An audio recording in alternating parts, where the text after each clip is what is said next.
Why narcissists always collapse. God's truth can't be outrun. You ever watch someone lie with a smile? I'm talking about the kind of person who can rip someone to shreds, walk away untouched, and still act like the victim in the story they just wrote. A narcissist, the professional mask wearer, the master manipulator. They charm, they twist, they fake humility like it's a second language. And meanwhile, you're left wrecked, questioning yourself, wondering how the villain became the hero in everyone else's eyes. But let me tell you something most people won't say out loud. God sees it, every smirk behind closed doors, every lie dressed up as love, every betrayal hidden beneath charisma. He hears the whispers no one else hears, and he doesn't turn a blind eye. He waits. Not because he's weak, not because he's forgotten, but because justice, real divine, unshakable justice, doesn't need to sprint. It arrives exactly when it's supposed to. And when it hits like a flood. See, the narcissistic evil might strut around like it's untouchable, but pride always builds its own gallows, slowly, quietly, one deception at a time, until it collapses under its own weight.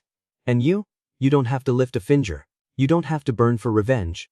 Because while they're building a throne made of lies, God's preparing a table for you in full view of the fallout. So let's talk about how this works. How God destroys narcissistic evil without you ever needing to swing the sword. Firstly, pride is the foundation of narcissistic destruction. Pride to kill it, not fast, not loud. It's slow, silent, like rot in the foundation of a house that looks beautiful from the curb. That's how narcissists live. They build an empire. Not with truth but with image, with control, with praise soaked in performance. And pride? It's the engine. But God doesn't need to knock the house down.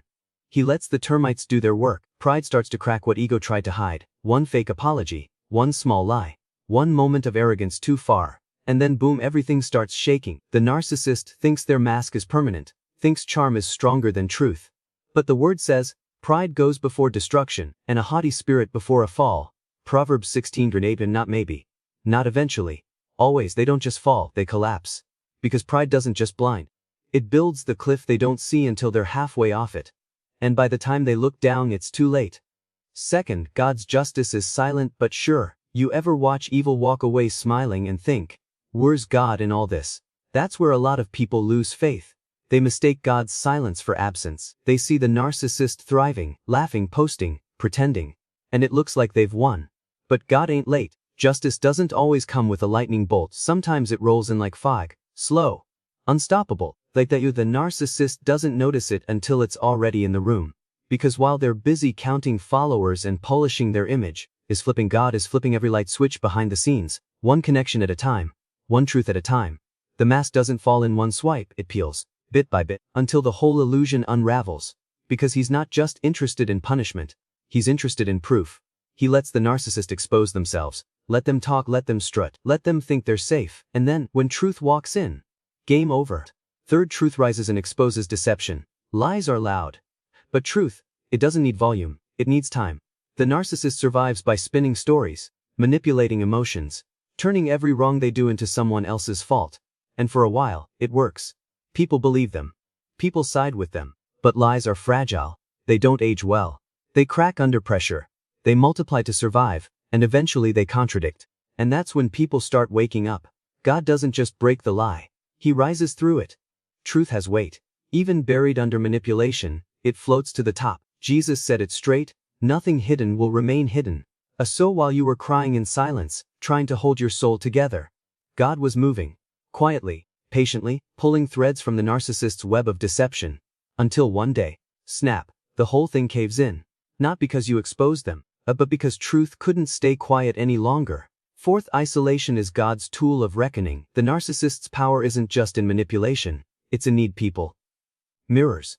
Applause. Someone to charm. Someone to control. So when God really wants to bring justice, he doesn't start with fire, he starts with distance. He cuts the supply. The enablers stop showing up. The charm stops landing. The circle shrinks. And the narcissist starts squirming. Not because they're alone, but because they're seen. There's no one left to clap, to nod, to believe the act. They finally have to face the one person they've been avoiding all along, themselves. And God lets them sit in it, not out of spite, but mercy. Because that silence, that's the last chance to repent. One more shot at humility. Most won't take it. They'll rage. Spiral. But a few, they'll finally break in the right direction. And for the rest, while the unraveling's already begun. Fifth, their fall is not your responsibility. Let's get something straight. It is not your job to bring them down. I know you've pictured it. And I know you've dreamed of the moment they finally get what's coming. Of seeing the lies fall apart in front of everyone. Of watching the crowd that once clapped suddenly turn their backs. But that's not your role. You're not judge, jury, or executioner.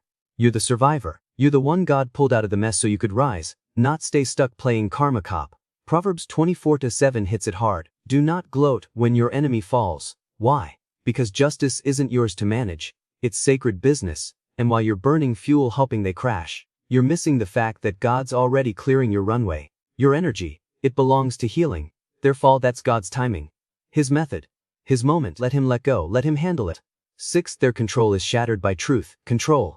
That's the currency of a narcissist. Not love, not honesty. Just control. They don't care about connection. They care about managing perception. About owning the room.